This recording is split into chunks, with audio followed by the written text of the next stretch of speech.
Welcome, Cash. I'm in here. Are you in the place? I'm in here. Yo, check it out. It's raining. Cash is not having it today. I'm not having it today. Because, the rain is real dreary outside. But, we're going to make it happen. We're going to make it happen, Captain. We ain't got no choice. You know what I'm saying? Check the credits. We got to check credits some today. credits in here. Ian. Absolutely. And I brought some credits to be checked. I know you did. You know I've been checking them already. Yeah, okay. Now we just got to check them in front of them. We got to let the audience see these credits being checked. Let's do it. So I've known this gentleman for a minute, man. How long is a minute, Ian? You said it every time. Shoot, I know, man.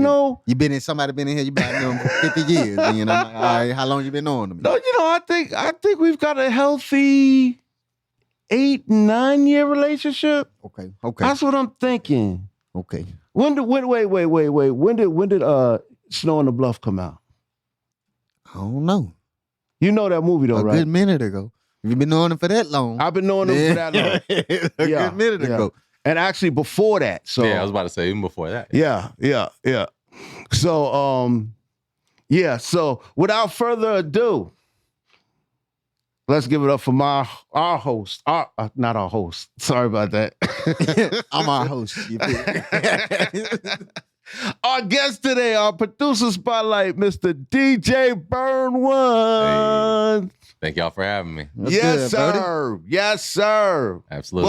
Welcome. Hey, it's an honor to be on a podcast with a legend like yourself. Oh, man, for sure. man. He said a legend like yourself. I should be interviewing you. A legend like yourself, Ian. Listen, man, I'm just blessed to have been around this long, to meet so many great people, be in the room with so many talented individuals, such as DJ BurnOne. And as we go in and start, checking these credits, you're going to understand why. All right? No, I already understand why, because I done checked the credit. I be doing my homework. Pre-check. You know what I'm saying? This is the TSA pre-check. You know what I'm saying? It's already, he already handled that. All right. So let's start from the beginning. Like, where are you from? Are you from here? Are you? Yeah, I'm from downtown, from Hapeville, Cleveland Avenue. Oh, Hapeville ain't Atlanta. Yeah, I know, right? Hapeville is not Atlanta. Not Atlanta. I know, it's so funny, but I've always said I'm from Hapeville anyway. So right, man. How you feel about that, though? How you feel about it, I though? feel like it's only really people from Gwinnett that are getting mad about it. Right. Most people that are really from close to Atlanta, College Park and stuff are really like, I was already claiming College Park and Right, exactly. It's only the people who peripherally are. If you in that It's what we really circle. talk about. You know what I'm saying? If you in this Nobody circle. from East Point saying I'm from Atlanta. They're like, I'm from East Point. No, that's that's the truth. she's really getting to the point of it. It's like transplants coming in, living in Gwinnett or wherever. You're like from Atlanta, like, all right, doc. It's like, but when you're really from a place, you know what I'm saying? Like I always said Hapeville. Most people say Decatur or College Park or East Point, so I feel it, No, It's a lot of people that just say Atlanta for a fashion statement. And that's what it is. But you're so right, man. I tell you, like, we never claimed. I came up in with like the Dungeon family and stuff like that, and Jermaine Dupri. Nobody ever claimed Atlanta except if they were. See, people from outside of Atlanta won't understand East Point or Swats. That's or exactly College what Park. it is. You hit it on the head right there. You know what I'm Exactly. saying? Like somebody from Germany and you tell them I'm from College Park. They're Right. like, Maryland? You're Right, like, no, yeah. Atlanta, Georgia. Exactly. So that's the only time closest you major heard town. somebody claim Atlanta, when they were talking to people outside of Atlanta. Yeah. But from us, even on the records, it's like, nah, man, I'm claiming I'm College Park. On that hill. Mm-hmm. You know what I'm saying? Yeah. It's zone 6, zone 4, zone 3. You know what I'm saying? Yeah. So nobody really claimed it like that. So, but anyway, I'm getting off It's got that the people horse. talking, man. I love It does, bro. you know what I'm saying? But it's almost yesterday, man.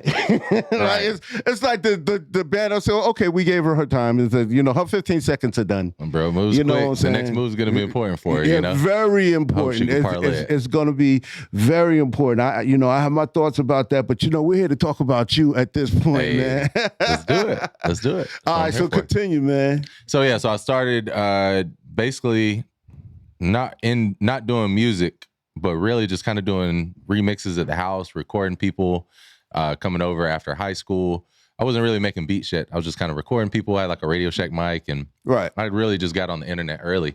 And so I was one of the people that figured out how to burn CDs and stuff like that. So I used to burn like Greg Street's Top 8 at 8. I'd burn like, I'd find those songs and burn them on a CD and just go and sell them at school, just like a little mixtape. Okay. Because before mixtapes were really a thing, you had like a blend, you know, like you used to have like a cassette tape that was a mixtape with just different songs, you know?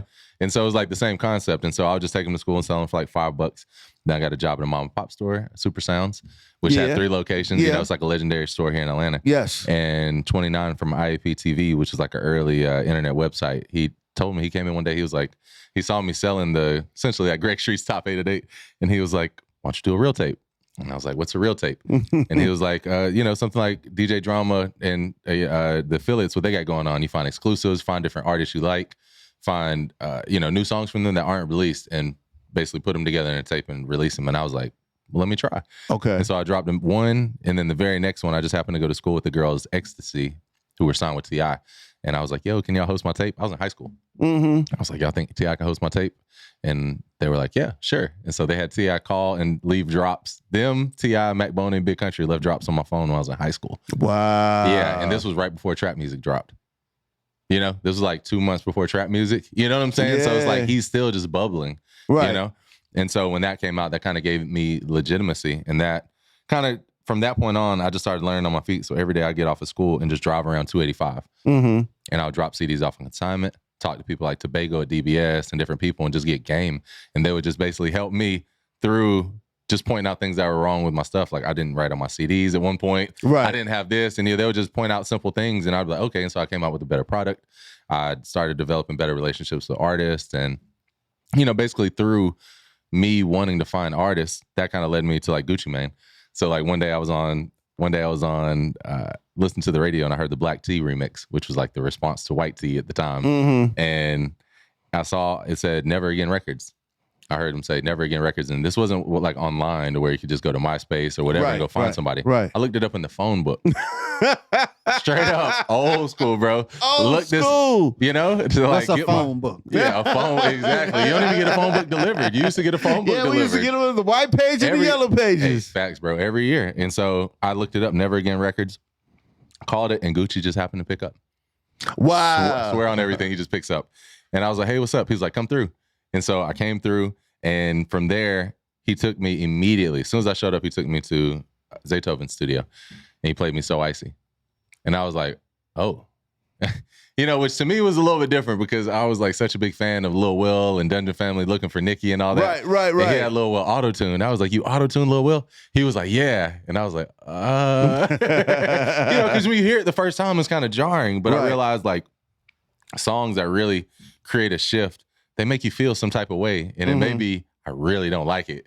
You know, certain records that are hits, you kind of feel repulsed at first. Right. And then later on, you're like, oh, it's catchy. And, you know, but at first, just that auto-tune. And auto-tune at the time wasn't like an effect everybody was using. Right. Now it's like reverb. Yeah. You know? But back then, it was kind of like T-Pain was using it, and Cher had used it 10 years before that. And that was it. And so to hear Lil Will on it. Yeah. So to hear Lil Will on it, I was like, this is kind of weird. And so anyways, I asked him, I was like, yo, you want to do a mixtape? He was like, what's that?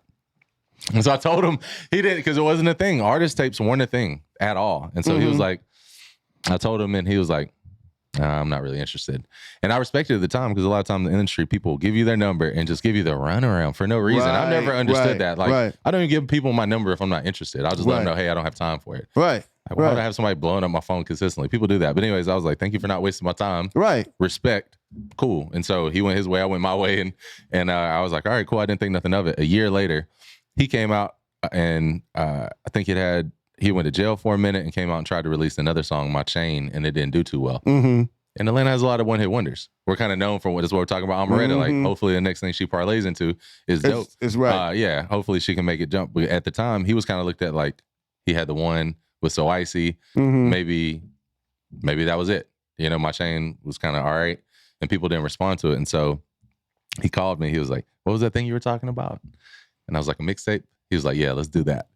And so we spent like the next month and a half working on Chicken Talk, and I explained to him how to create mixtapes and basically executive produce a project. I took the picture for the cover. I came up with the cover. I decided to make it 2 discs instead of 1. He had 24 songs after we had finished everything. And I was like, he wanted to put on one CD. I was like, this ain't no limit, bro. You know, I was like, let's just split it up into 2 CDs, makes it more palatable.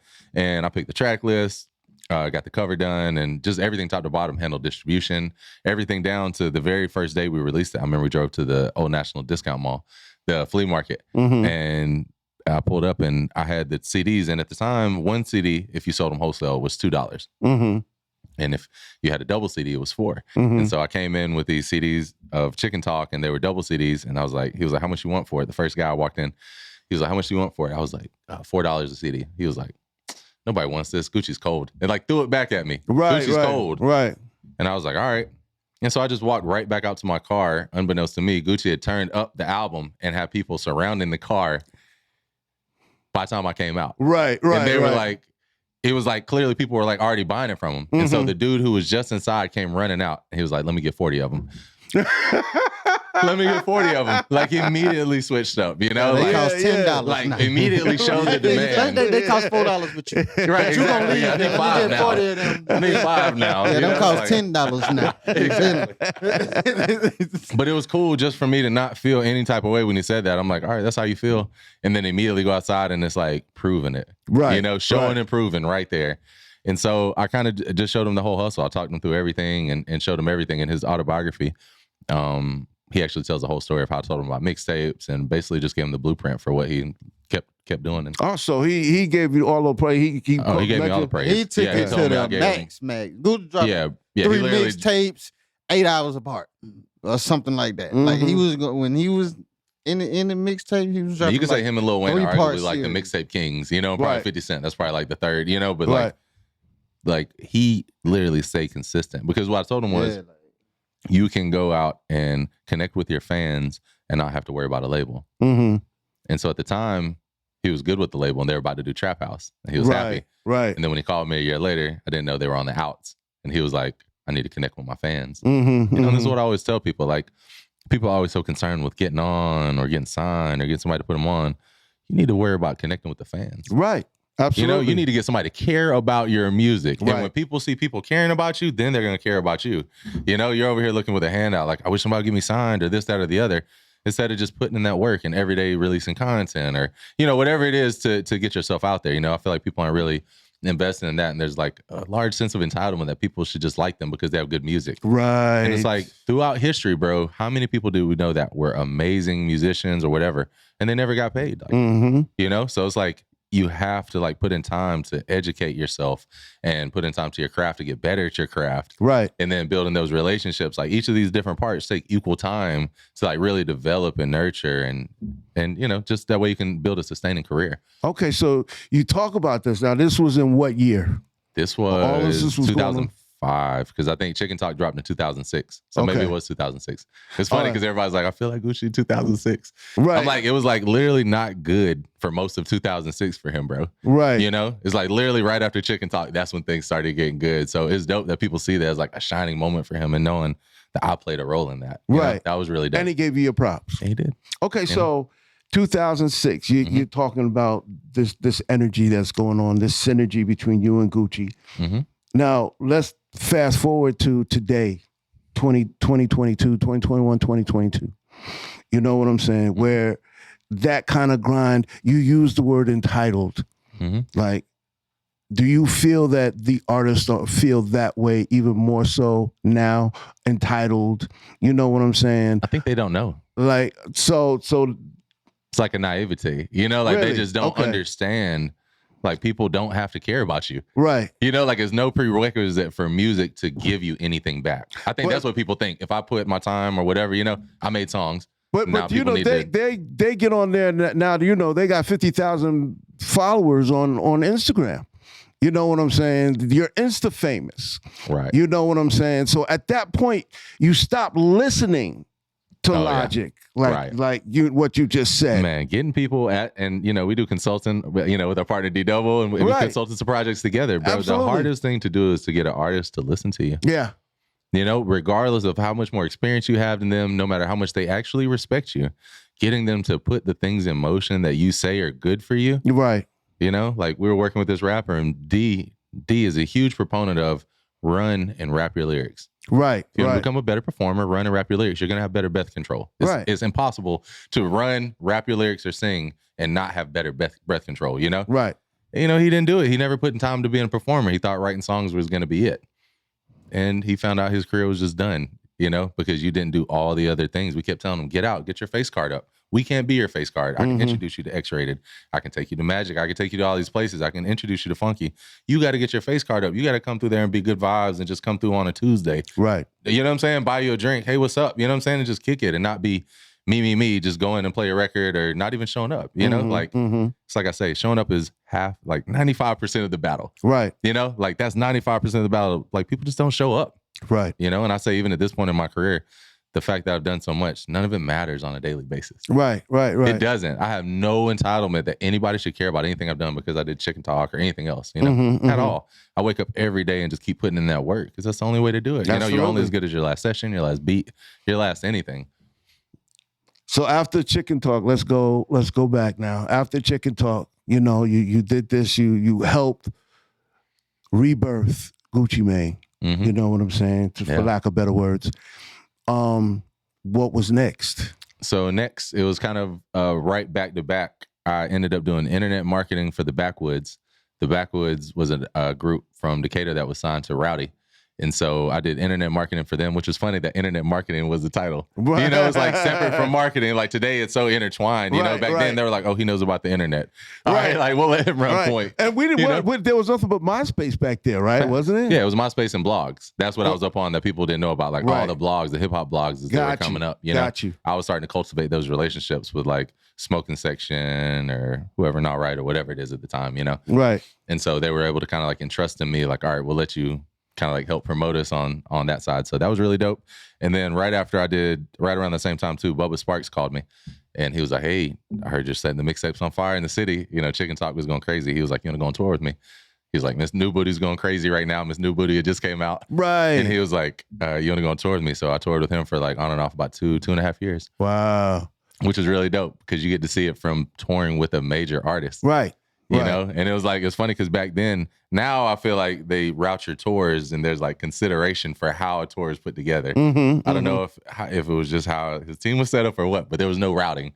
Right. So we'd do 2 shows in Cali and then fly to New York and then fly to the Midwest and then fly back. It made no sense. We were going like 4 days a week and it was like cross country and back and forth. And it was like, it was just so random, but you learn so much and so many of the relationships I still have from this day. Right. Yeah. So, what were you doing on tour? I was DJing for him. Okay. Yeah, I was a tour DJ. Yep. Okay, so because we totally skipped that. You know, where does the DJ come in? I understand where BurnOne comes in because you were burning CDs. Yeah. You know what I'm saying? And so I'd always messed around with blends, what people call mashups now, like mixing an acapella with the instrumental. So that was really how I started. And then I just got into more DJing as I was doing mixtapes and started doing like a little bit of club stuff and really started to get into that. And then my first experience with tour DJing was just going on like, you know, out on the road with him while he had a top 10 record with Miss New Booty or whatever. Yeah. So that was really dope. And just kind of learning on my feet. You know, he had an instant replay and I was like, oh, cool. I never seen one of those, you know. He's like, I got the instant replay and, you know, you hit number 1 and it plays a song. You hit number 2, it plays a horn or whatever, you know. It's like you program all the sounds in there. It was like this box and then, you know, turntables. I was like, it was really dope. It was cool just learning on your feet. I feel like I've always kind of pushed myself into uncomfortable situations, maybe right at the moment where I was like, maybe just before I was ready for it. Right. But I knew I was going to put in the effort to make it work. Right. Absolutely. You know, I think some people ask for opportunities, they're not ready yet and they get swallowed by it. And then, you know, so it's like, I always knew like, all right, I don't know if I can do this, but I know like I'm going to put my all into it, you know, and it worked out for like 2.5 years. It was really dope. All right. And then I ended up A&R'ing for him. Oh, okay. So as Miss New Booty slowed down, he's like, I want to start a label, New South. I think I had to deal with Koch or E1 at the time. And he was like, yo, I need some beats. He was like, you want an A&R for me? So that was like my first job as A&R. I was an A&R for him. And what year was this? There was a compilation called the New South compilation that came out. If Chicken Talk was 2016, maybe this was like a year, 2 or 3 after that, somewhere around there. Really close. Okay. So Chicken Talk was 2016. Okay. So now we have to rewind. Because, you know, Snow on the Bluff. Did you see Snow on the Bluff, Cash? Everybody's seen Snow on the Bluff. Hood classic. Okay. It's a classic. So everybody was talking about you need to go see Snow. You need to see Snow on the Bluff. And I finally sat down and watched it, and I was like, "This is the realest fake shit I've ever seen in my life." Facts. You know what I'm saying? I mean, they couldn't. You keep questioning. You're like, it's got to be fake, and then you're like, but is it real? Right? Exactly. It seems so real. You're like, but is it real? You know? They staged that thing so freaking good. You could not tell, and it was like, what is it like? I don't even say the Blair Witch Project. That's what it was. It's exactly that in type the of hood. vibe. Blair Witch Project in the hood. Absolutely. Or Paranormal Activity. Right, yeah, like that found footage style. Right, yeah. exactly. You know what I'm saying? And it was just like, wow. But, you scored that whole piece. So how did you get involved with that? Because to me, that's major. I really felt like that film should have gone further because it was so dope. Yeah, no, absolutely. I'm glad that people love it as much as they do. It's a hood. It's like you wish it would have blown classic. up and like hit charts or something like that. But it's a hood classic, bro. You can't be mad at it. Yeah. You know? So that actually came through Ricky. Go Ricky Go. He's a part of my team. He plays guitar on all the tracks and produces with me. Yeah, bro. So he's played on pretty much everything, and we've been down for over 10 years making music together. And so he actually always just keeps his ear to the streets and always just pays attention to what's going on. And so he saw people were starting to talk about Snow on the Bluff. They had an early trailer that came out that I think the clip was starting to get around, and they were starting to get some buzz. He sent it to me. He was like, yo, we got to get involved. And so I don't know if he reached out to them or me, but one of us got in contact with the director, Damon, and he was like, yeah, I need some music for this trailer. And so they were doing like the real trailer that was coming out next. And so we scored the trailer and sent it back to them, and they were like, yo, this is so fire. So if you look up Snow on the Bluff trailer 2, that was like the first thing that we scored for them. Right. And unbeknownst to me, Curtis Snow told me, I talked to him like a year ago, or maybe like 6 months ago. And he was like, man, that actually helped secure the deal for them. That trailer. Because it looked so legit, and the music and everything, like, for whatever reason, that helped like really secure the deal. I was like, I had no idea. But so we did that. And then after we sent them that, they loved it so much. They were like, yo, send us some more stuff. And then Kurt came through and recorded some songs. And so they used some songs in the movie, and they used some beats too. Yeah, so we've been blessed to do some scoring and sound design. So we've done sound design for the 1942 movie trailer, the war movie that won a bunch of awards, and the Justice League movie trailer. Like a bunch of those gun sounds and random things we did. So how does that come to be? Like somebody just, hey, BurnOne, I need some sounds for these major movies we're about to drop. You know what I'm saying? Non-stop hustle, bro. You know what I'm saying? So it was like literally trying to parlay anything I can. So at the time, my lawyer at the time, I asked him, I was like, bro, do you know anybody who has anything to do with any type of sync stuff? Anything in movies or video games? He was like, I know there's one guy. And he hooked me up with a guy named Kier Lehman, who actually is one of the biggest music supervisors in the game now. Like he does Insecure. He did most of their seasons. He's done like all the Ice Cube movies pretty much. Bro, he's like super dope. But anyway, so he hooked me up to just have dinner with him while he was in town working on an Ice Cube movie. And he was like, so what else do you want to do? Like at the end of it, he was like, what else do you want to do? And I was like, well, we'd like to do sound design for movies. And he was like, I actually own a company that does sound design for movie trailers. He was like, our composer, it's me and a composer. Usually our composer does all the sounds. He's like, but if you want to submit some sounds, I'd be open to listening to them. And I was like, what sounds? What kind of sounds? He was like, go to imdb.com where they got the trailers and all the information about movies. He was like, listen to the top trailers, like watch them, listen to them, and make something better. Got it. I was like, done. Done. That was I was like, oh, now I get it. You know? Right. So we went and listened, and then we like just try to go weirder, try to go different, put 808s under it before. Now they got 808s and stuff in it now, but bro, we had 808s under stuff mixed with like some type of animal sound with a whole bunch with a Hennessy bottle getting smashed, like all of it hitting at the same time and go with some weird effects. Anyways, and so sent him 3 sounds, and he called me back like 2 days later. He was like, we've never heard anything like this. No lie, bro. And this is like one of the top people. He was like, we've never heard anything like this. He was like, we need to buy like a pack from you. So they commissioned us to do like 30 sounds. And so how it works is they buy those 30 sounds, they own them, and then they send them out to all these different movie trailer houses. Right. And so they have all these sounds that they scroll through, and they just start throwing sounds through, you know? Wow. Pretty interesting, man. Wow. So, but your ownership ends at the purchase of that pack. Yeah, because you just sell off, because it's one of those things where it's almost like stock sounds at that point. You know how like people have had like the Sony CDs with the Sony sounds or whatever. It's kind of a similar concept. Like once it's done, it's done. So once we sell to them, I guess if at some point we get those relationships and we can furnish to movie houses, you know, we would still retain ownership. But I think even then, I don't know if it's like something you get residuals from their part. I haven't gotten to that stage. Right. So, I mean, have you thought about starting your own sound design company? I mean, technically 5 Points, my production company, the 5 Points Bakery, is a full stop production company. Right. So I shoot music videos, we do sound design, we score. We just scored a TV show for Jackie Chan.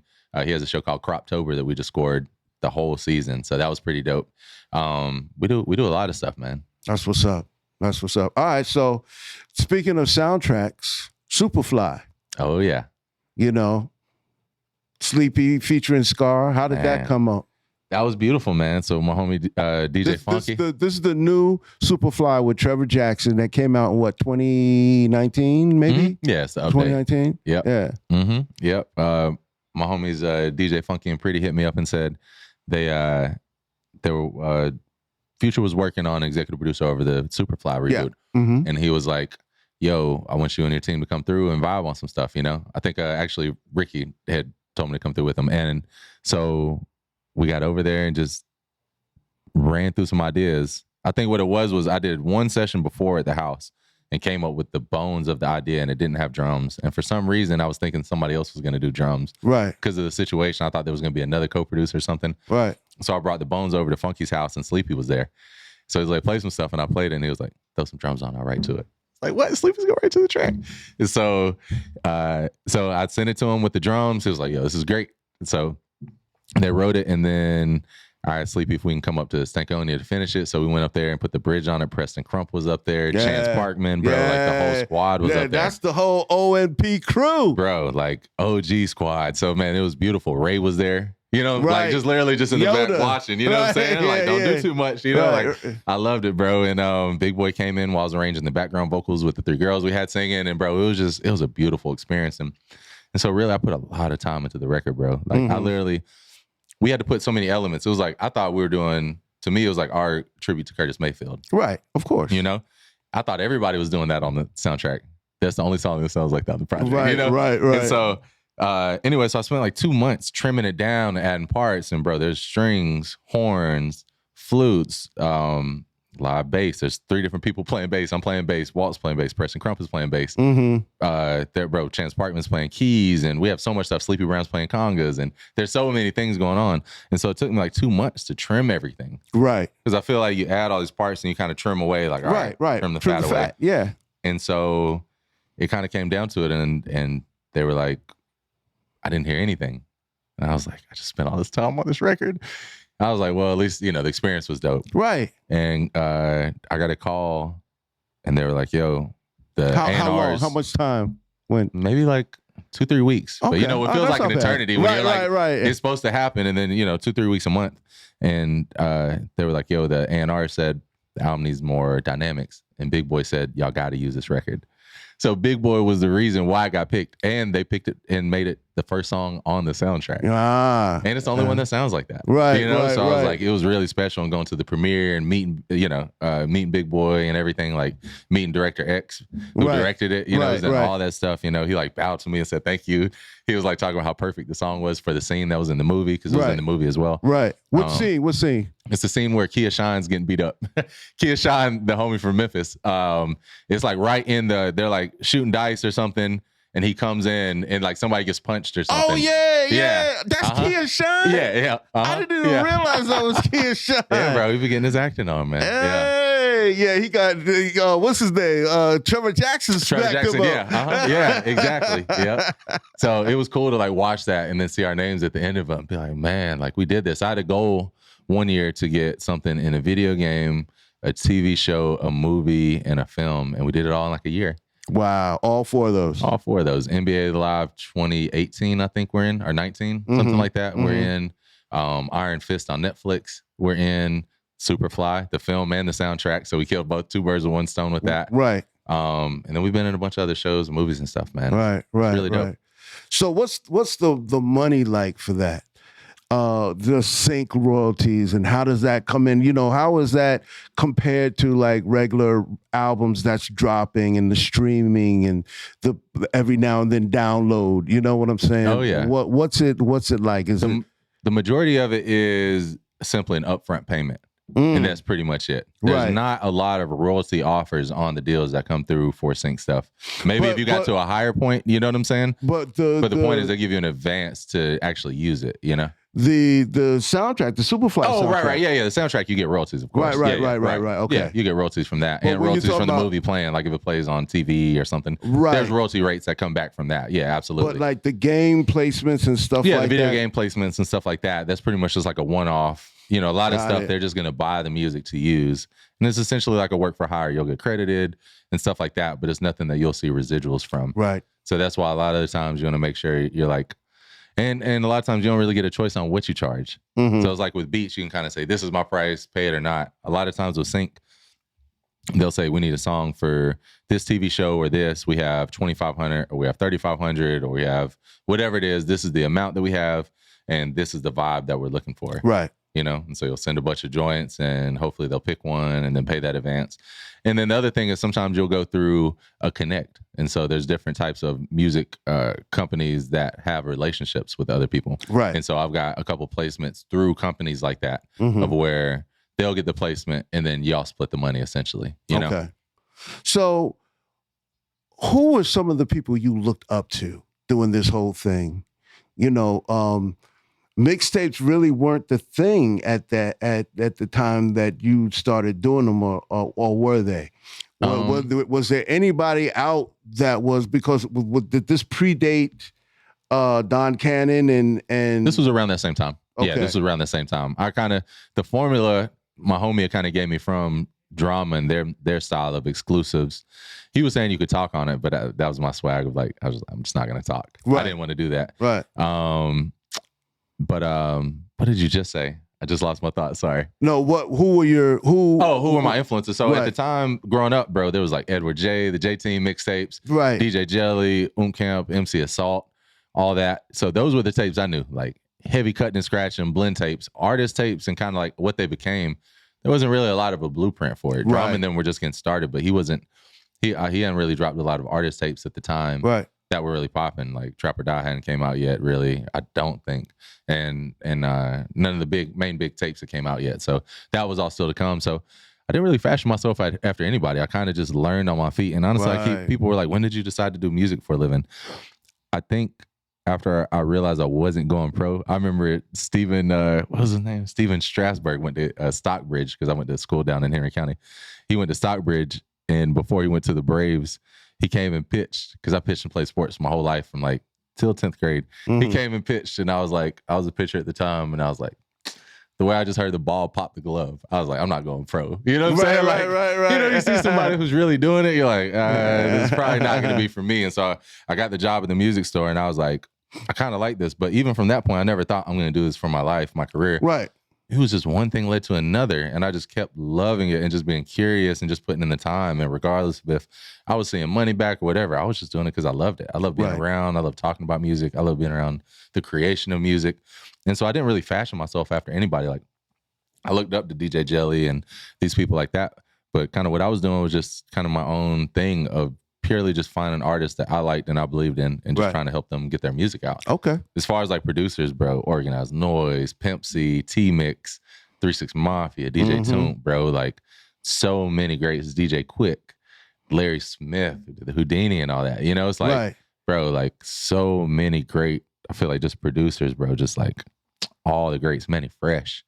You know, every time I say this, Mike Dean, I always forget so many people, but man, there's like all the people that I grew up, bro, I just used to listen to music just growing up, and just like, I love it. I love anything. There was like a 3-year time where anything that came out from Memphis, I was buying regardless of what it was. So what pulled you to the hip hop culture? Is this something that you kind of grew up in? You know, what made you gravitate towards that hip hop culture? My origin story is when I was in Hapeville, and I was like in Hapeville, 6 or 7. Right. I was like 6 or 7. I remember it was like in between games. It was like a doubleheader or something. And I asked my mom, I was like, can I go to the car just to go sit? I just want to go chill. And as I went to go and get in the car, right beside the door was a tape of Kilo Ali's Get This Party Started.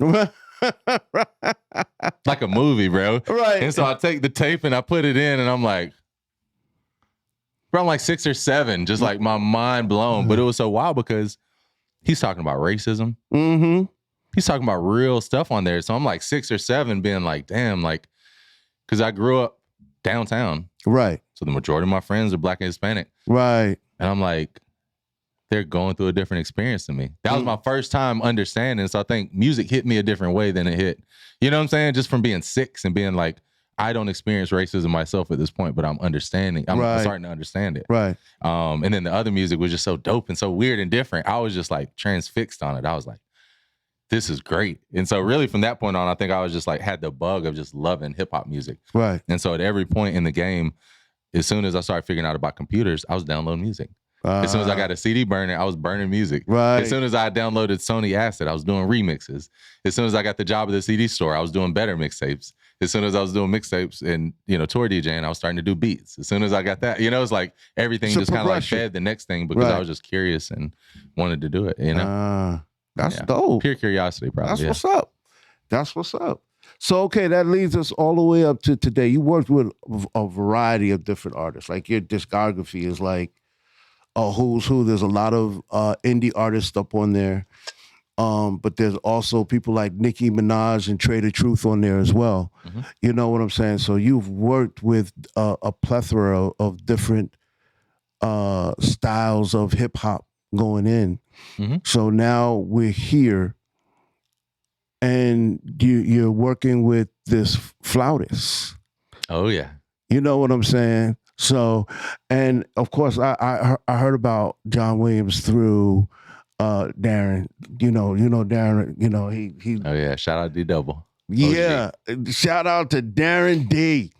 He he's always sending me stuff to post on my New Music Monday post. You know what I'm saying? Which right after this, I got to post the new single from John Williams and Fabo.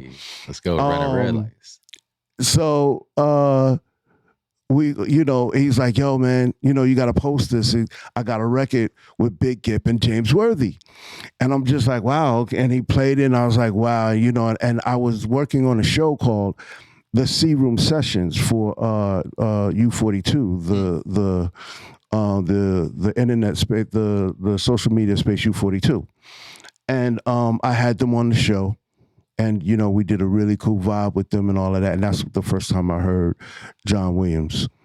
And ever since then, it's like, you see him post up. And, of course, Buster gave him this incredible, massive shout out. Oh, yeah. And I couldn't. I posted that on my page. It just got crazy hits. Like people were viewing it and everything like that. I said, okay, this is something that's different. I just want to see where this goes. You know what I'm saying? So where's your mindset on this? What made you look at this? Did you take this to D Double or did D Double bring it to you? Where was this where did this whole thing fit in and pull you in? I brought it to D. So this was we always bring projects to each other. This was one that I brought to him. And so I met John maybe 8 years ago, working on a record for Scotty. I was trying to add some production to Scotty ATL stuff at the time. Yeah. He was an artist that we produced most of his stuff. And he came in and laid flutes. And I was like, yo, this is dope. It's like I love live instrumentation and just hearing somebody that's like a master at their craft. You just have respect for it. And just seeing he was a good dude and talking to him. Right. I liked him. And then I saved his number as something I could not remember for years under my phone. And then I looked one day and it said Doug Flutie. And I was like, I saved him as Doug Flutie. I was like, ridiculous, bro. So I called it and it was the same dude. I was like, this is great. I was like, this is wonderful. And so I think either I called him or he called me and we reconnected. And then I think we worked on something else. He has a better memory than me of that. But I realized that he was wanting to do music. And so I ended up like producing his first album and then his second album. Mm-hmm. So his second album just came out, but it's just really doing music with him is dope because it's just different. You know, it's like making music with everyone is different, right? Like everybody has a different process, but working with somebody who is so musical like him because he's a teacher, he knows so much about music theory and he's just a very musical person. Right. And so to me, I'm not very an inherently musical person. I have to like work for it. Right. And he does too, you know, but he's so much further ahead of me is what I'm saying. You know, he studied so much more. And so me and him can like, when we compose, like I think for the first album, we were going through this app that had different chords and we'd sit there and like go through and pick different ones and then send the MIDI to the computer and pick different sounds and change the voicings and stuff like that. Right. And like, that was just a fresh way. It's just fun. It's like, I'm so used to just putting my hands down and just vibing to like kind of like call it in advance and be like, all right, this is going to be something cool. You know, like Night Drive, just a pure experience. You know, like literally like we got back from a drive. He came out to North Carolina when I moved out there. I moved out there for like 6 months, a couple years ago. And he came out there and we had just got back from literally a night drive. And I just sat down and just put my hands on and just started playing this one chord. And I was like, what am I playing? I was like, I can't go nowhere. I was like, I got this one crazy chord. I was like, I can't go anywhere. And he was like, let me look it up. You're in this key. And then we started talking about it. He was like, well, you could do this. And so it went dun, dun, dun, dun, you know, like kind of like work through it. Right. And I was like, this is cool. And then the bass line, there's so many changes in that song. I had to stop and just punch because I played bass on it too. I was like, had to sit there and just punch and I'd be like, all right, what are we right here? You know, and like sit there and just work through it step by step. But it's so fun to be challenged. And absolutely. It's just, to me, it's just a different experience than just hitting 3, somebody doing whatever. And, you know, I'm cool with recording all types of different stuff, but I'm challenged. Right. You know, I'm challenged, I'm stretched. That's when you and come then up with the best sounds. Yeah, absolutely. And he has such stuff. a jazz influence and everything. I'm like, I want to marry that and kind of, I love giving things a juxtaposition, you know? So I'm like, if he's got this real jazz influence and classical background, I want to marry that with hip hop beats, you know, real dirty sounds. Like if you listen to the new album, I said, doing the album, I said, I want this to sound like somebody found an album and they don't know what time period it was from and they put it in and it sounds like it could have been from 40 years ago. Right. You know, so if you listen to it, it's real warbly and like real dense and like real wavy, like a lot of tape saturation and stuff like that. You know, but just getting different tones and textures. And it's just so dope working, talking about people that don't listen. John listens, bro. Right. You know, like there's never really times where I tell him, hey, we should do this or you should do that or you should invest in this or you should do that. And he's like, he doesn't do it. No, he does it all the time. You know, and I feel like that's why his stuff is continuing to progress and he's doing better and things keep working because he's not sitting there questioning everything. I feel like so many people like waste time questioning and it's like, just try it and see. If it doesn't work out, then blame somebody, you know, but just try it and see. Right. You know? Right. You won't know unless you try. You won't know. Like I never have to tell John to practice. Right.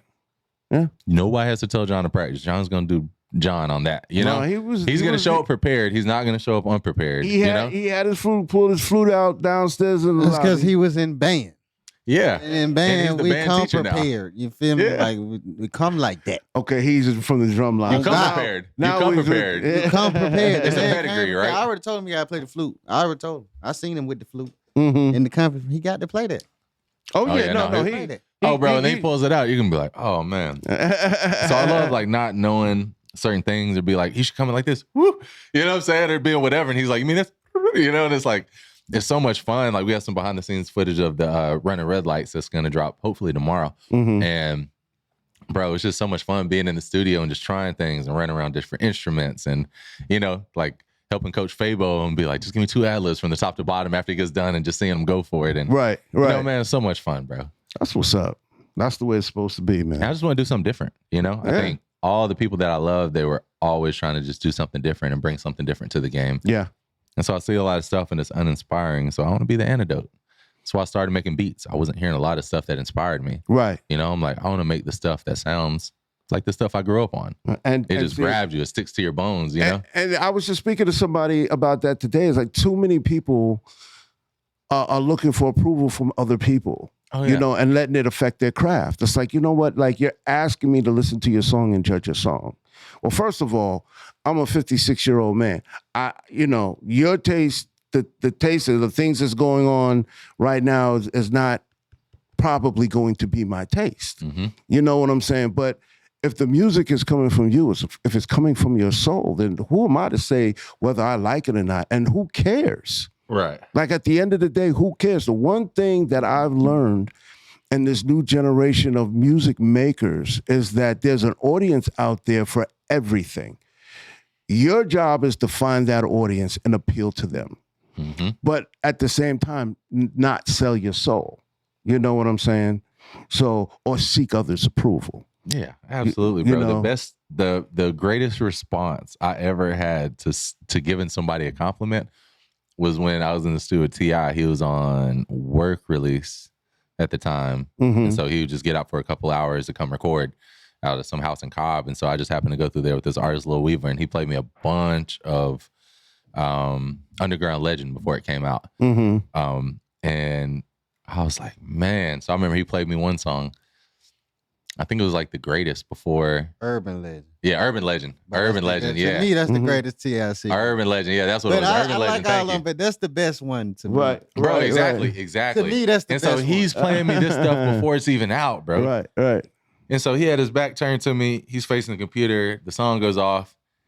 And I was like, man, you were rapping your ass off. And you're going to look. He turned back at me. Manny first did it. Oh, yeah. Yep. The greatest. Yep. It didn't even have the ad-libs on there, nothing. And I was like, man, you're rapping your ass off. And he turned around and looked at me. He was like, I know, right? And just turned right back around. So calm. He didn't care about my opinion. He knew he snapped on it. Right. And so I think it's inside. You have this internal thing that lets you know, not really that good. Right. Not up to par. Right. That's why you're asking me. If you knew it was dope. Bro, when I play people dope, so I'm not hoping somebody thinks it's dope. Right. I know I got that pack. Exactly. I know I got that pack. I don't need nobody's opinion. Just tell me if you're going to buy it. You know? It's like, tell me if you want to use it or whatever. You know? It's like, I know I got that work. You know? It's like, and I feel like when you have that energy, you feel like you're bringing something to the game. Right. Because you are. Yeah. Most of the time. You know, some people just have an inflated head and think whatever they do is dope. But if you really work hard and you're like, nah, this is fire, bro. You know, it's like, it's a different mindset. Like you said, then, hey man, tell me what you really think. Like, it's a lot of work, bro. Sounds like you're not confident in yourself. Sounds like you don't believe in yourself. Sounds like I don't believe you. That's what it sounds like. Exactly. And that's the thing. It's like, who cares? Like, Prince never sat back and asked the revolution, what do you think of 1999? Nah, niggas, it's dope and y'all gonna play it and you're gonna sing it. Just the way I recorded it. Facts. You know what I'm saying? Bro. They never asked for anybody's opinion of their music. Facts, bro. And even Prince's approach. I was listening to Susan Rogers, his engineer, and she was like, he would make one or two great songs as the single and then just fill the rest of the album up with whatever. He didn't care. Right. This was his process to keep things going. Right. You know? So it's like, whatever you got to do to keep your thing going and keep it going, do it. You know? It's like, hey, man. But that's the thing. Even Prince's B-sides would have bombed. You know what I'm saying? Because he put in time for himself. You know, I think a lot of people aren't putting in time to be original. Right. You're downloading drums off of Splice, which everybody has, and you're picking sounds out of Omnisphere, which everybody has, which is just it's a dope plugin, but nobody does stuff to make things special. Not nobody, but the vast majority of people aren't doing things to make things special. Like I did a consultation with this producer the other day, and he was playing me beats, and they were dope. But I was like, they're boring. Right. And I was like, have you sampled before? You ever sampled or sampled yourself? He was like, I was like, how long are you producing it? 8 or 9 years. I'm like, and you never pushed yourself to like be like, all right, I've learned how to make a beat. Now let me learn how to sample. Now let me learn, you know, to me, I think this is something about mastery, bro. Once you understand what it takes to master something, then you can apply it to other things. Because like, oh, I got to put in time on this. Right. You know, like, okay, I know how to make a beat, but that's not mastery. You're getting a beat. Right. If you know how to sample, know how to make your own sample. So I showed him how to make his own sample. He made his own sample. Then he made his beat. Then the next day he's sending me like all these weird sounds he's putting his beat and all that. Sounds a million times better, bro. A million times better. So I think a lot of people were just like okay with being cool. Right. And if you are willing to pass up the good for the great, you're going to go a lot further. There it is. Wise words from DJ BurnOne. Hey. That's what's up. So listen, before we close out. Yes, sir. I had this great idea. You know, I want my percentage in my Grammy when we do this. Yes, sir. With John, I want to do an old school sounding joint like you did on the Superfly soundtrack, and then have John do his thing, but then go get Jimmy Brown from Brick and have him have it be a flute duet. You know who Jimmy Brown is, Cash? Jimmy Brown. You heard that band. Dance, dance, take out dance. Dance, dance. That's Jimmy Brown. Jimmy Brown, he plays all the wind instruments for the band Brick, the little flute and the sax and stuff like that. He also happens to be Sleepy Brown's father. You know what I'm saying? So he's a tremendous musician, an incredible musician. You know what I'm saying? So to have him to do a flute duet over a old school sounding joint, and then maybe having Sleepy come in and sing the hook. Come on, man. That's a That'd be hard. Grammy.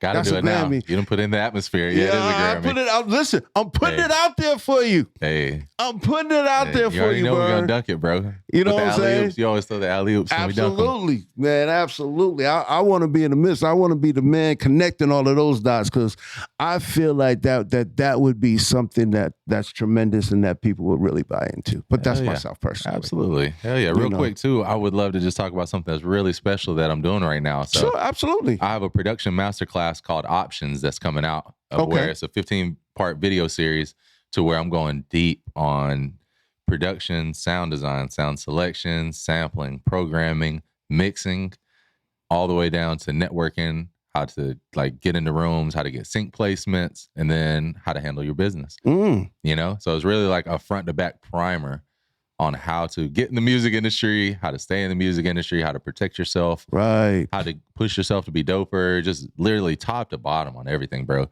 And so right now, before I even released it, the University of Illinois found out about it and said they wanted to create a class on it. So right now we're in week 8 of a class that I have called Music Monetization 499 at the University of Illinois. Wow. Right now, the professor is Lamont Holden, and he actually interviewed me on Producer Grind podcast 4 years ago. So 4 years ago on a podcast like this, bro. Wow. He interviewed me, and he happened to get a job like 2 years ago at the University of Illinois as a music teacher.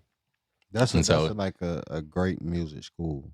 Yeah. Too, like Illinois School of Music, great music. Man, I love to hear that, bro. They're definitely forward thinking because I wasn't even thinking about taking this to colleges. So right. To be in week 8 of having a class and I'm a guest lecturer at the college, you know, like this is something I'm about to start coming out with is like now I want to start coming out with more master classes. Like I have other legends and different people that are lined up behind me that I'm going to come out with more. I really want to become like the new McGraw-Hill, you know, like the high school textbooks that you had. Right. Like I have the opportunity with this and with what the University of Illinois has done is like giving me the opportunity to come up with the curriculum for the modern day producer, musician, and composer. You know, think about how many people have gone to schools and not been prepared. You know, so many people like even when I signed Pierre, I don't want to talk about the school he came from, but when I signed the kid Pierre Bourne, he was at a music school and they did not prepare him. Right. You know? Right. And so most of them don't, bro, because it's not contemporary. They don't teach them anything really. Because it's not contemporary. And there's nobody who's done it that's been willing to go back. And there's not been a university that has been able to bridge that gap. Right. And to understand this person can help bring this knowledge. And so I'm really about to start taking it to other colleges and really building from there, bro. This is like a whole new realm that I wasn't even thinking about was possible. When you figure it out, let me know. Cause I wrote a whole book. I don't know what the hell to do. Hey, let's do it, bro. Hey, I'm trying to share this knowledge, man. Like, I am, bro. Like every interview I do, people hit me up all the time now and say, yo, thank you for dropping this knowledge. So I'm always just trying to give out free game whenever I can. And like being able to take this into the university systems, I feel like we're going to see some real success stories, bro. Absolutely. They got 700 kids there that play music and they all want to get into the music industry, you know? And so I feel like this is every college. These are kids everywhere. And so being able to spread this around. So right now it's only at the University of Illinois, but in probably like a couple weeks, I'll have it out available for sale for the public too. Right. That's what's up. Yeah. That's what we need to know on this show. Absolutely, bro. Cash, we got his credits checked. He must got the key to the city. Cause when I hit them schools up with my book, they was like, you ain't got no degree. They must got the key to the city. Hey, bro, and this is how important relationships are, bro. If it wasn't for Lamont Holden having a PhD, right, he wouldn't have been able to get into the college to exactly. be the, you know what I'm saying? Yeah, so it's like, luckily he reached back to bridge that gap, you know? Get a PhD in. Man, I haven't even graduated from trade school yet. No, just yeah, man. But yeah, man, look, all of this has been very insightful. It's been very helpful. Make sure y'all collab because he does have a book, man, that Absolutely. He did. And I sat and watched his creative process and putting it together. He had cameras up and he was very meticulous about putting everything down and stuff like that. The book is now required reading for all people who want to come through Icon and want to be engineers. Oh, that's so dope. I definitely got to check it out. Yeah. Absolutely. Yeah. So I think it's great. I think it's great, and it's a good read. How can people get a hold of you and learn more about this program, learn more about the music you're creating, and learn more about your consultancy process? Absolutely. So You can go to the5pointsbakery.com, THEFIVE Points Bakery, the5pointsbakery.com, and you can pre-order the masterclass right there. I got it up for a special pre-order price right now. All the information's in there about the class. And then I'm on all social media at DJ BurnOne, DJ BURNONE. And so you can book me for mixing, mastering. Bro, I've been going crazy with mixing and mastering. I didn't even get a chance to talk about David Banner's album. I got mixes on David Banner's album. Yeah, I actually engineered this whole album. I'm his personal engineer. Right. And so I mix all his beats and stuff. And so the past 2 years, we've been working on the album. And so we're finally like getting close to, almost getting ready to release it, bro. And I actually got some mixes on the album, bro, which is pretty crazy because I've known him since I was like 19. So yeah, I may reach out to you. I need to get him up here on this show. Oh yeah, absolutely, bro. I need to get Mr. Banner on this show. He would love to, bro. He'd be a great guest. Yes, absolutely. Yeah, so we do mixing and mastering. We shoot videos. We do all types of stuff, man. Full service. So if you need scoring or anything like that, just reach out to me. Oh, absolutely. Absolutely. Cash, again, his credit's checked. Big checked. You know what I'm saying? And he got the key to the city. And he got the key to the city. All right, that's our first time giving out that key. So that's a high honor on there. Check the credits. Hey, I might go get a real key. And just start handing it to folks. We'll call it, the DJ BurnOne key to the city since he's the first to receive it. We'll name it after you. Hey, you know what I'm saying? Hell yeah, absolutely. Man, we really appreciate you, man, taking your time out this evening and coming and rap to us and getting your credits checked, bro. We really, shoot, man. You know what I'm saying? We really appreciate you coming out, bro. And I hope you stick around for your folk, because for our artist spotlight today, we are doing William Flautist and Fabo from D4L. You know what I'm saying? And we're promoting that new single they got dropping tomorrow. Oh, it's out now. It's out now. It's out now. Okay, so it's already out now, but we getting ready to give you all a taste of it right now while we set up for our next guest. So please stay tuned.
Slide like you ready to go. I'm buckling my belt, baby, you can take the wheel. Watch the first step, or show me all your skills. I want that dirt when we Netflix and chill. You might see it go if the real. It might break your neck, it might break your back. It's that heart attack, it's that starter pack. It's that Louis with a small 50 racks. You better bring some help, you gon' need 50 cents. I'm running red lights, running stop signs with no headlights. I'm running red lights, running stop signs with no headlights.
That's gonna be a classic, yo. You know what I'm saying? I think now from now on, when they say that, they got to say running red lights.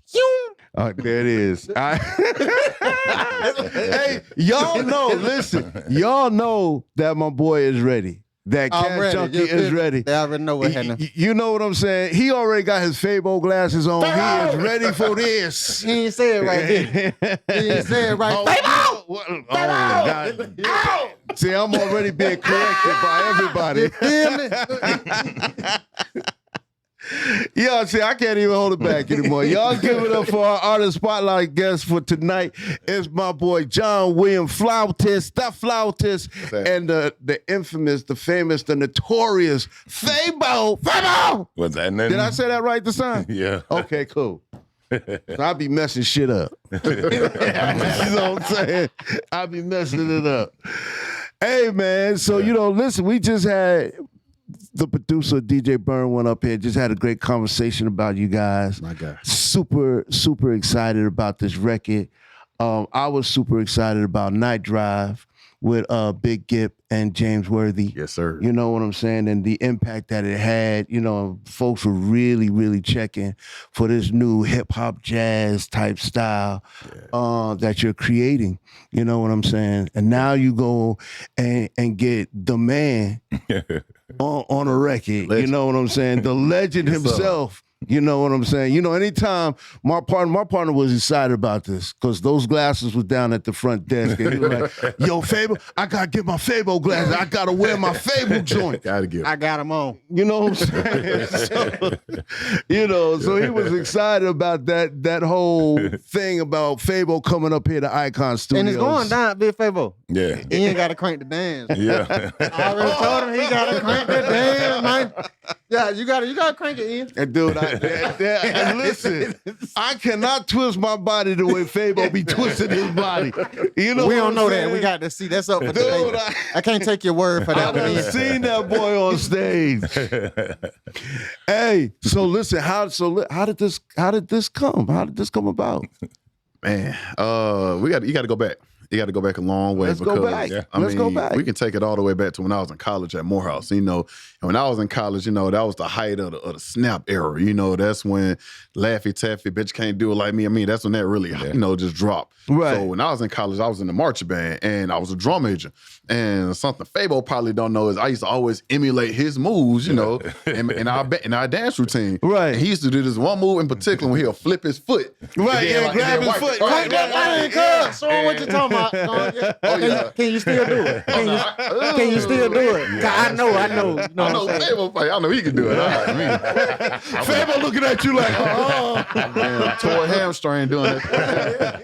But and so that was just like the beginning of me, just especially being from Atlanta. Being from the West Side, I was always in the forefront of doing any kind of D4L dances.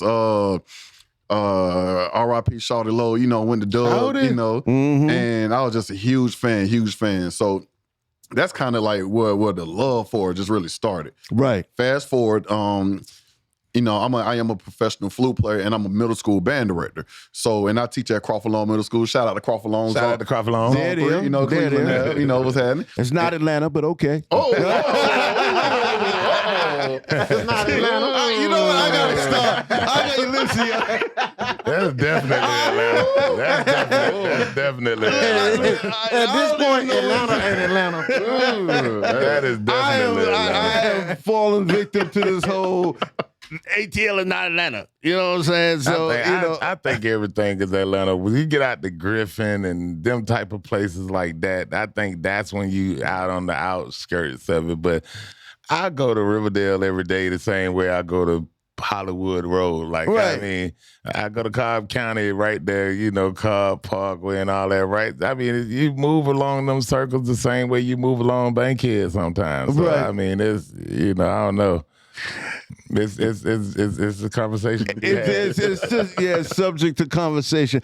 I told someone else that conversation is so dead. I don't know why I keep bringing it up, but you know what I'm saying. Every time somebody mention a place, Somebody said, you know what I'm saying. I said, once you get your own police cars and stuff, you are not Atlanta. That could be facts, right? Right. That could be facts. Because I mean, the Atlanta police car says City of Atlanta. You got South Fulton and North Fulton, and I mean, Fulton County is Atlanta. So. That's what I thought. Fulton County is Atlanta. Yeah.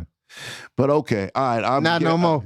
If you type in the Braves Stadium, it's in Cobb County, but it come up as Atlanta, Georgia. If you in Riverdale, like when I stayed in Riverdale and I was on the run, my area code was 30349 or something like that or whatever. But every time you send me my mail, you can put Atlanta, Georgia on it, and it's gonna come straight to me the same way. Right. So. All right, so I am officially dead in the conversation with this not Atlanta. I've given it enough light. I've given it enough shine. Amaretta, great job in creating a conversation. Lil Duval made a point too, though. He said he been in Atlanta longer than Amaretta been born. So what that mean?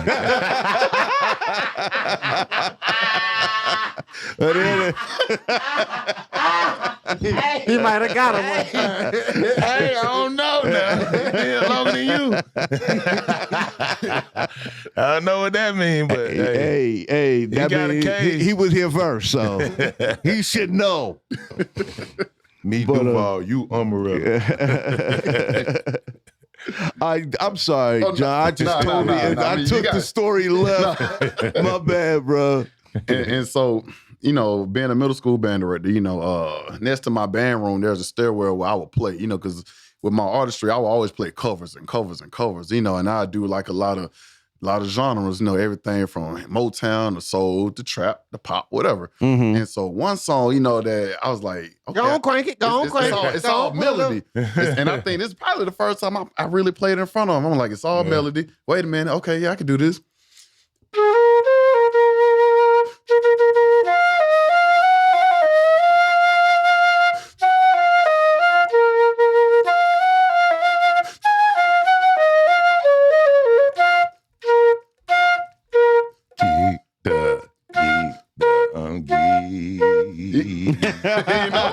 And so I played the joint and I posted. And mind you, a lot of times when I do covers, I'll tag artists, and it's nice if they show love, to get that kind of recognition, just a light, I really, hold that in high regard. Right. And so my man's right here, not only did he like it, not only did he comment on it on the post, he was the first celebrity, the first artist, the first anybody to actually repost the video. Right. And I just thought that was huge, man. I was like, oh, like, I'm running all up and down the hallway. I'm showing my different coworkers, kids at the time, like, check it out, you know what I'm saying? To the Fabo. So, and that's kind of like there's that appreciation, Yeah. That's where it started for me. Fast forward, I'm still playing around. Now I do different weddings, and I always play Scotty. I always play it because, people love it. They geeked up, it's good shit. And so in the airport, I'm playing, same thing, I'm playing. And unbeknownst to me, somebody recording it, and it goes viral. And I'm pretty sure, like, every time somebody, share a post of me playing it, they always tag Fabo. They always tag Right. He'll always show love. He's never been on some, man, I know. Right. They can play fluent. He playing Fabo. I get it, you know what I'm saying? And so he's always been, just so cool and receptive of it, And in my mind, I'm like, okay. I'm a holler at him at one point. Yeah. Right. I'm a holler at him. And so it was in that video that somebody that I did at the airport that somebody reposted. It was one person in particular that reposted that video. Yeah. And I saw they put Zaga. I'm like, Zaga, wait. Oh shit, that's Big Gip. Right. And so Big Gip reposted. I'm like, yo, man, cool. And from that repost, I highlight him. Night Drive came, and Night Drive was Night Drive. Shout out to Big Gip, James Worthy, Goody Mob, Dungeon Family. Got shout out all on. Right. And again, produced by DJ BurnOne and 5 Points Bakery. And so in my mind, I still want to work with Fabo. I haven't reached out to him on that level yet, but I still want to work with him. And so it was one night in particular, in which DJ Burn and Newface, shout out to Newface. Yeah, shout out to Newface. He did a studio session. I guess he organized the studio session at Stankonia. And KLC, the drum major, was there. David Banner, Fabo, Bo Eyes, Translee, wow, Rita Imperial, like so many cats in there. And I wasn't supposed to be there. I mean, BurnOne, he invited me, and I was just kind of in the cut. And even while being in the cut, you know, I get to see all these different artists, their creative processes. You know, I see Fabo like right in make up his part right there in his phone. I'm like, damn, he talented. I see 4 Eyes over there. He writing his part. Trans Lee over there writing his part, you know, and it was just so dope. BurnOne, he's in the back. And he just kind of making up, he's just doing the beat. Yeah. Not the beat that they were working on, but he was just working on his own beat, you know. And the session was over and BurnOne was still in the back, just kind of making the beat. And I took a video, you know, of him, you know, because that's my guy, man. So much of my success is definitely accredited to DJ BurnOne. Thank you, brother. Right. And so, you know, I just take a little, you know, a little video for the gram, you know, the post. Yeah. And you know, it was like, okay, that's a dope beat. We just gonna put it in the pocket. And then I reached out, man. I was like, I shot my shot. And why not? Why not? You know, you're gonna hit, you're gonna lose, but you're gonna miss 100% of the shots you don't take, you know?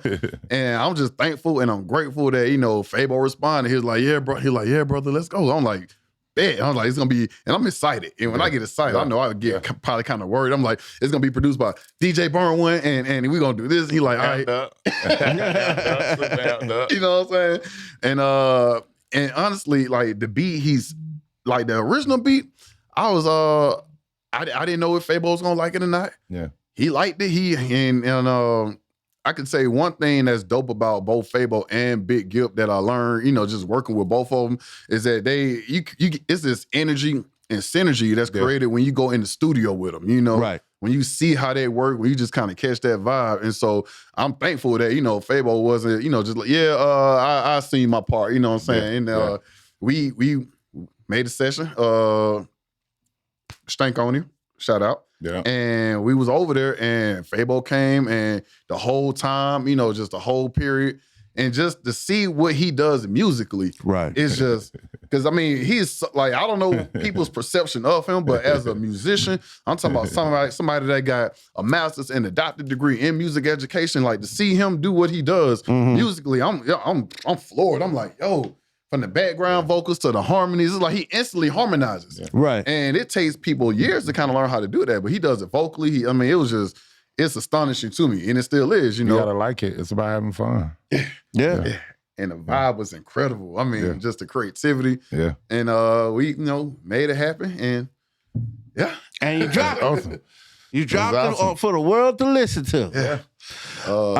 So I'm turning to you now, Fabo. Like, what was not, and we're gonna work our way up to the process. Those records, Laffy Taffy, and Do It Like Me. Big records. Yeah.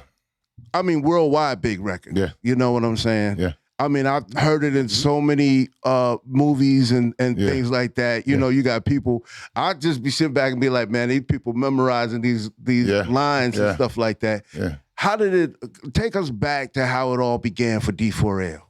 Oh, I mean, it began in the streets. I mean, I was already with another group. I was with me and Young Dro was in a group back from like 99 to 2000. And I ended up in a lot of trouble, which everybody know I stayed in a lot of trouble back then. Right. And just fast forward to like 2004 or whatever, I hooked up with Shotty Low, doing a lot of basketball tournaments and different stuff like that or whatever. You know, he took me in, R.I.P. Shotty. Just a good dude, man. And, you know, he built the studio and, you know, it happened. The process, you know, that we had that grinding process or whatever. We put out a CD before that where we had a couple of songs on. It was dope. I hooked up with the Great Yola. The Great Yola took me out to Pimpin' from Franchise. We did a remix. I came back and hooked up with Moot B. Shout out to Moot B in Front Street, Lil Mark. I think Lil Mark was with City Boys. I don't know if y'all remember City Boys and all of that stuff. They already had you know, Lil Cloud So Low working with them. And, you know, we just turned it up a notch or whatever. You know, the streets was heating up at that time. The Pool Palace was getting crazy or whatever. You know, everybody was coming in, throwing their best work at you, you know, and it just came out. One morning I came from Babes with this girl, and we was in the studio. We already had Bitch Can't Do It Like Me. Below was locked up. So, you know, the other groups popping off around us. K-Rap had popped off a little bit. The Yola was starting to pop off. Franchise had the White Tee. They had came back and did Lean With It, Rock With It. And it seemed like we was going to gonna be left behind or whatever. And we was every day, it was just regular street dudes. So it wasn't no light go off or nothing like that. But I lived in the studio. So when I came from the club that night, I came back to the studio with a girl. And boom, it came out, Laffy Taffy. We started performing it or whatever. And once we started performing Bitch Can't Do It Like Me, and we started doing Laffy Taffy in the shows or whatever, and it started getting more praise than the songs that we was doing. Right. So we started, putting that song last, and that's how it came, Great process, you know what I mean? Right. Bring you up into the future where you looking at it in TVs and movies and stuff. Like I never thought it would be, like that, because Laffy Taffy was the first girl song I ever did, And every song I did before Laffy Taffy, if you go listen to the whole CD with me and Dro, if everybody know me, they came and locked me up at the Dirty Awards. If you know me personally, that's that was my flavor. You feel what I'm saying? Right. And I got locked up, and when I got out of jail, they threw Laffy Taffy on the D4L CD to make up the CD. I think it was Laffy Taffy and Scotty was the last two songs to make the album. Mm-hmm. And and they turned out to be two of the best songs out the album, so it's dope. It turned out to be two legendary songs. Yeah. Yeah, Yeah, those songs. If y'all, I know it's how it's. If everybody know our culture, man, we got like a 4 a.m. to 4 a.m. to 8 a.m. staff, on Bankhead. Right. You know what I'm saying? Ain't no liquor stores open. Ain't no stores open but the Pick and Pay across the street from D4L Studio. Right. And, everybody got to see us. So I'm hanging out that door, man, at that time of morning. Every morning, you come up that street in 2004, from 2003 to 2005. If you came up Bankhead at 3 or 4 o'clock in the morning, we was standing in front. We was outside. And that's where them songs came from. Like both of them songs was made at 5 and 6 o'clock in the morning. Like just out there, up. It was lit. They were made. Those songs were made with love. I see what he's saying. I'm scared to ask what kind of love. What kind of love? That's that, but it's that process, man. I carry the same thing working with John. I come with that same process, bro. Like if you know me now, like I'm like y'all probably don't listen to haven't heard a lot of music from me or whatever. I got the Jetpack with Zaytoven and a couple of more songs. I think I was working with KLC that night. We did Killer Mike and B.O.B. I be in the studio with a lot of different artists. I don't know if people know that, so you might not know. They know see now. me per se, right? But I'm around. You feel what I'm saying? You can't bend a corner without seeing me sooner or later. If you've been around, if you in this town, right? Yeah. So let's bring it up to the fast forward. When you saw, what did you think when you saw the post? I was actually in the airport, and we walked by the spot. And my homeboy was like, man, that where he was right there. And I was like, yeah, he was right there, blah, blah, blah, blah. And that day he hit me. When we had that conversation. So he was already still fresh on my mind from being in the airport having a conversation. Right. And I was like, yeah, man, let's do it or whatever. And when they sent me the track, I thought the track was dope. I even hit him back and was like, probably have to switch some stuff up or whatever. He's like, oh, well, he don't like the track. And I was like, no, I like it and stuff. But we actually, I had heard it on my phone. But when I put it in the car, I hit him back like, yo, the track hard. Like, let's get it done or whatever. Blah, blah, blah. I think I hit BurnOne or something. And I was like, yeah, I love this track. And yeah, man, we went in and we knocked it out. It's dope. Yeah. So is there a video? Do we have a video? Yeah, we have video too. Absolutely. Yeah, video coming too. Absolutely. Okay, when's the video dropping? Yeah. We working on it. It's already done. It's done. Video basically done. Just putting finishing touches on it. Is that a BurnOne production? Was that? Yes, sir. Yeah. Okay, cool. Shout out to Burn on the video, man. Facts. Shout out to Burn. Burn a jack of all trades. Yeah, man. Same thing. What is it? 5 Points Bakery? You know what I'm saying? So listen. You gave us a little taste. Give us a little something else on the flute, man. That, you know what I'm saying? Y'all gotta listen to this man tone quality. Yeah. and you know what that is? And you know what tone quality is? Yeah, the tone. I'm gonna take your word for it, big dog. So he's a band. You know when you got the bandmate. This is a drum major. Yeah. You know what I'm saying? So he knows the technicalities I hear the band. of music. Yeah. You know what I'm saying? So I'm gonna talk to him. I got to see. I'm trying to get back involved with this youth. okay, See, like my first when I went to APS. Okay. I worked at Washington High School. Why? I was the percussion instructor at Washington High School. It was like 2012, 2013. My first day at Washington High School, the bass drum about to get jumped by like 8 people on the other side of the parking lot. So then I'm trying to go get the police because the band director had like a police officer. He was like a real deal, worked for Atlanta police, but he used to come to the band, like he used to be around the band a lot. So I gotta go get the police officer to get all these kids away from this one kid that's just at drumline practice. Wow. That was like my experience with APS school. You know what I'm saying? But I want to get back into it, man. Like the studio took me out of the the teaching, the studio. Once I got involved in the studio, it took me out of really being involved in working with the youth. I feel you. So now he wants to get back. Okay. Yeah, man. You know I gotta get back, man. Well, I'll be the first to say my band room is always open if you want to come in and work with my percussion. Why you gotta say it like that? I mean, I know, like as a director, bro, it's hard to just work with them, especially in middle school. Like you got to teach everybody from scratch. Yeah, pretty much. So, Hormones everywhere, emotions everywhere with them. Yeah, man. We're gonna chop it up. I'm gonna have to come over there. I go through my technicalities and go through the school and do my background check with it all. You feel me? I already know what it takes. Just trying to get back and have some effect on you. You know, pass something back to them. Got you. Okay. Like, He said, for real, man. He want to get back. That's just what Cashjunky want to get back. Pull up with my drum. I got my drumsticks downstairs. You feel me? Like I keep them on me. You in there then? Yeah. But like after I did like the drumline 2 and like the quad, we did like the quad. And then we was like traveling. We had played for the Hawks. But after that, I was like, I'm peaked out. I'm like, what's the height? Where else I'm gonna go? Man, he's on like, Instagram doing magic tricks with the sticks, like the sticks floating in the air and stuff like that. And he making the shit just float.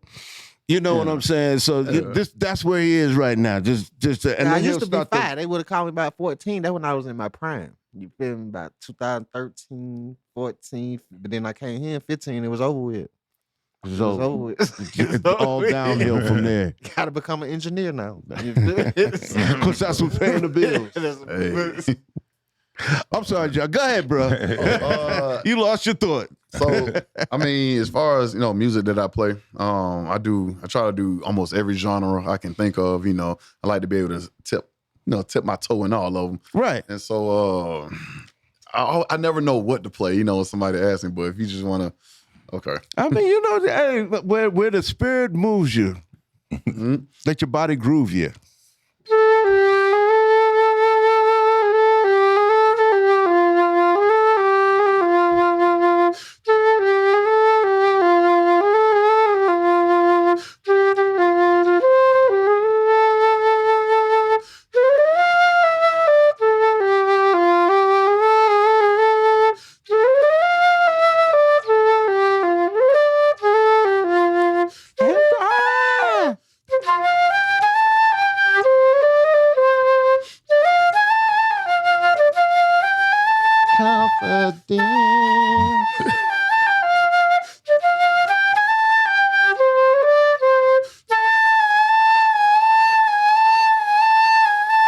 Hold up.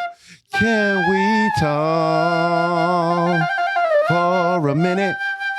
Girl, I want to know your name. That's a little, Fabo, you're supposed to join in, man. But you know what I'm saying? I'm letting you do your thing, man. You sound way better than me. I get a lot of that at traffic. All you got to do is turn the music on, Holiday. Let them sing. That's it.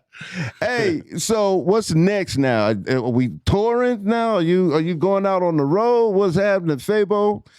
You doing shows? What's going on? Oh, with me? With John? Whatever John got going on, man, I'm fully there to support him. And that's good because like Gip said the same things. Whatever you guys. Yeah, he's a real cool dude, man. I mean, you have to be likable.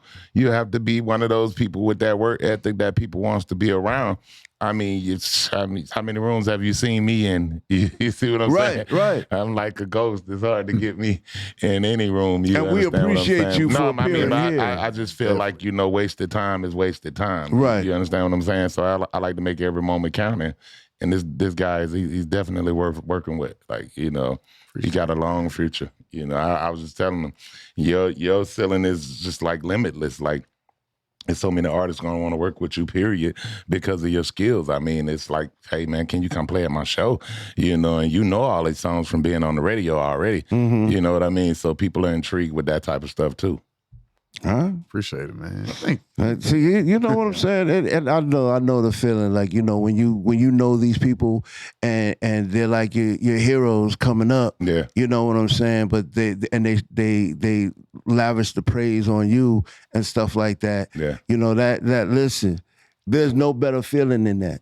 For me, it was Mary Wilson from the Supremes. Wow. When I got to meet Mary Wilson, and I'm just like, oh my goodness, like, and she was just as beautiful as you ever want to know. You know what I'm saying? And for me, she's always been the most beautiful Supreme. And that's my opinion. And and to meet her face to face and just be like, you know what I'm saying? And to know that she was watching what I was doing. Yeah. You know what I'm saying? Her, Roberta Flack was another one. You know what I'm saying? And, everybody loves Lauryn Hill's Killing Me Softly, but listen to the original version of that record and you know what I'm saying? And finally Prince. Yeah. You know what I'm saying? When I got the opportunity to shake Prince's hand, and you know what I'm saying? So I get it, man. You know what I'm getting when folks is looking at you like saying, yo, yeah, man, I do what I do, but you do what you do. Yeah. And what you do is crazy. You know what I'm saying? So, I appreciate you coming up here, and sharing this with us, playing the song and Fabo, we definitely appreciate you coming up man, here, I think it's dope, man. But I was just telling him, man, this studio been around for years, and we had our own 13 studio. years. Yeah, when we had our own studio and stuff, and we ain't really get a chance to work out a lot of different studios and stuff. And recently I've been up here like 5 or 6 times, just so.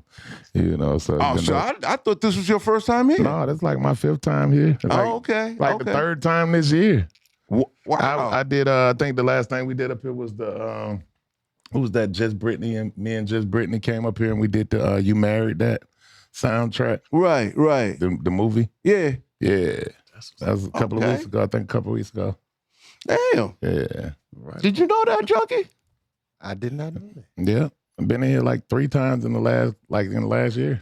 Working on that. I've seen him in here before. Yeah, working on that. But not as recently as 2 weeks ago. Because my other homeboy got a studio downtown too, and we've been together for years too.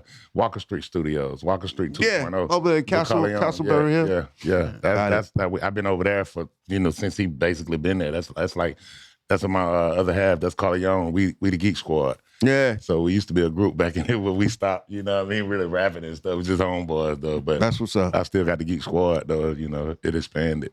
That's what's up. Well, I'm glad it's my first time meeting. Yeah, for real. It's my first time meeting. You know what I'm saying?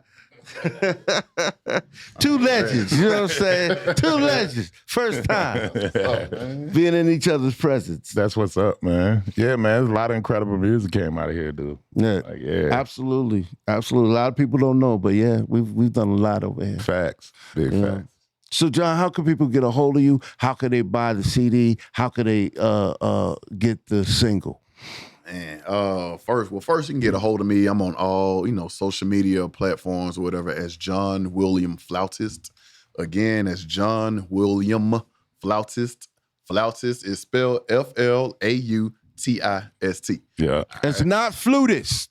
Okay, it's pronounced flautist. I think on my first 2 interviews, I might have said flutist. and just and flutist isn't necessarily wrong because I know the flute community gonna jump down my throat when they see this. Yeah. But flutist isn't wrong. Just like a pianist, Flautist. a saxophonist. Flutist is a real thing. It's just like a flautist. That's more so the European pronunciation. Of flute player. So if you look at any kind of Italian, or I guess Spanish, type of old music, you will see Flautist. And they're both right, Flautist, flutist. But I got you. John William Flautist, all social media, running red lights. It is, hey, hop on that right now. Yes, Right now. Get on it. Running red lights. All platforms. All of them, And video dropping soon. Video dropping real soon. Very soon. Yeah. Okay. So we trying to definitely push that to BET. We trying to get it all over the world. It's man. lit. Come on. That's what's up. Fabo, Yo. how can people reach you, brother? Anything you want to meet Fabo, see Fabo, talk to Fabo, check Fabo out. Everything is GIKCITY, geekcity.com. And of course, I'm all on all social media platforms acting a fool every day, with my show, The Geek Show. You ain't doing that. Boy, stop. So, I'm here, man. I'm around. You got the new single with Zaytoven, Jetpack. That's been out there floating around for a while now. I got another song called Again that's out there floating around. I got the Turnaround floating around out there. I got the Tootsie Slide remix with Drake, that's playing on the radio constantly all day, every day. I'm in the Two Finesse movie with Zaytoven and them. And, we got the You Married That soundtrack right now. So, I'm basically, bro. You working I'm for real. Yeah. Outstanding. Facts. Outstanding. You're not just a rapper sitting around talking about woulda, shoulda, coulda type of deal. Man, I'm one artist to have a #1 hit and be named in 3 more. So, that, and one of 6 artists to have a #1 hit and be named in any other #1 hit. So, Right. That itself just keep me on my toes. Absolutely. Right there. That influence is serious. Mm-hmm. Inspirational. Yeah. Man. It is. So inspirational. Like, It is. Man, my name in so many songs that can't even afford to mess up. They like a pair of Jordans by now. I'm doing like Fabo. They like Fabo. Like, man, can't catch me slipping, boy. Absolutely. Cash. We got the credits checked, my man. Got the credits check, you feel me? Okay. Had my butt come through here. Check the credits, excellent man. tone Check quality. all the credits. Flout. check the credits. On that flout. I'm going to stop calling the flute. Now it's going to be a On that flout. flout.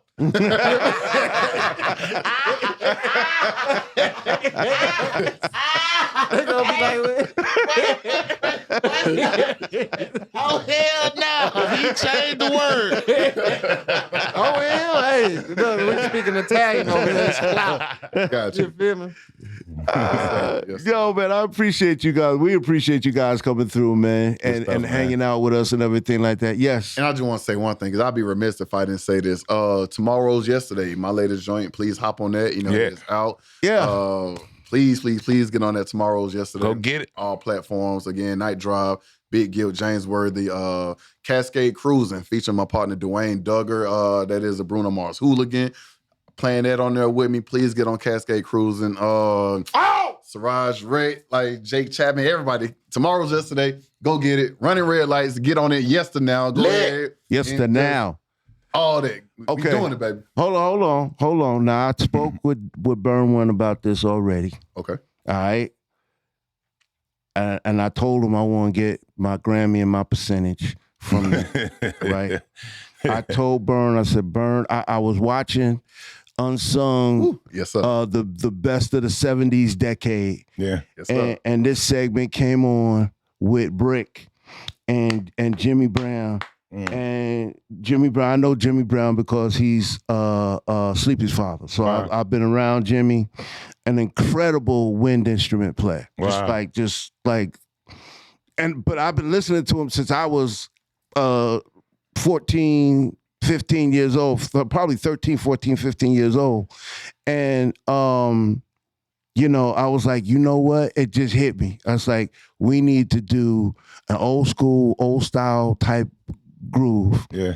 That you can jump on and do a duet with Mr. Jimmy Brown, a flout duet. Yeah. That'd be crazy. With Jimmy Brown. Yeah, I'm taking your word. That's crazy. with Mr. Jimmy Brown and maybe have Sleepy sing the hook of that record. Yeah. Oh man. And come on, that's Grammy all day. Come on. That and not Manifest just this. in hip hop, it's gonna be a jazz Grammy too. Yeah. You know what I'm saying? So I don't know how we can make that happen.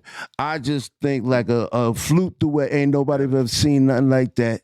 You know what I'm saying? Right. Too dope. The young generation, the older generation, you know what I'm saying? And then you got somebody right in between. I think it'd be dope, man. I mean, you already started to make it happen. The manifestation is happening. Yeah, that's right. I'm speaking Universe it into calling. the So existence. it's in motion now. Absolutely. You just got to catch up with it. I'm just letting you know. Yes, sir. You know I got what I'm you. saying? I got to start putting the That boy plugs in. Sleepy got vocals too. Ooh, boy. yeah, for real. Sleepy got vocals. Sleepy Oh. hook master. God. So we gonna try to make that happen. No, we gonna make that happen. Let me take the word try out. Yeah. Sir. Don't try, dude. You know what I'm saying? Let me get my Yoda on. All right, y'all. It's late. I'm ready to go. I gotta turn my boy Cashjunky and let him go home, go get some rest. And we're gonna call this a night. I want to thank our artist spotlight guest, Mr. John. John. I'm sorry about Will. to call you James. The John Williams Flautist. Yes, sir. Yes, sir. And the one and only incomparable Fabo. Oh! Let's go. Y'all, and remember, man, if you're ever looking for some of that music consulting, man, make sure you hit me up on my Instagram page, Ian F Burke, or you can hit me up on my website, ianfburke.com, IANFBURKE.com, or hit me up on my Instagram page. And that's all for tonight. We're gonna see y'all next week with some more special guests. Check the credits. Oh, yeah. Check them.